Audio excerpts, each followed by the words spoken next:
দাদির মৃত্যুর পর জেহোপের বোনের আবেগঘন বার্তা। বিটিএস এর টোকিও ডোম কনসার্টে জেহোপ আবেগপ্লুত হয়ে জানান যে তার প্রিয় দাদি মারা গেছেন।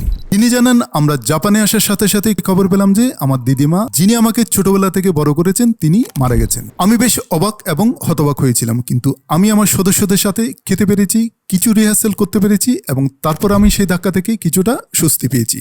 সত্যি বলতে সাধারণত আমার দিদিমা আমার সদস্যদের এবং আমাকে নিয়ে খুব গর্বিত। তিনি যদি স্বর্গ থেকে এই শো দেখতেন, আমি নিশ্চিত তিনি এটা খুব পছন্দ করতেন। তাই আমার মনে হয় আজকে শো আরো বেশি অসাধারণ হয়ে উঠেছে।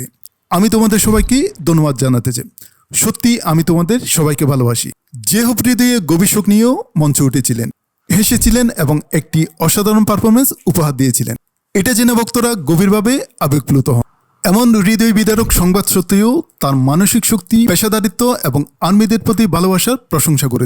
বিশ্বজুড়ে ভক্তদের কাছ থেকে দ্রুত সমর্থন, প্রার্থনা এবং সমবেদনার বার্তা আসতে শুরু করে, এই আশায় যে পরিবারটি সান্ত্বনা ও শান্তি খুঁজে পাবে। তাদের প্রিয় দাদিমা শান্তিতে থাকুন।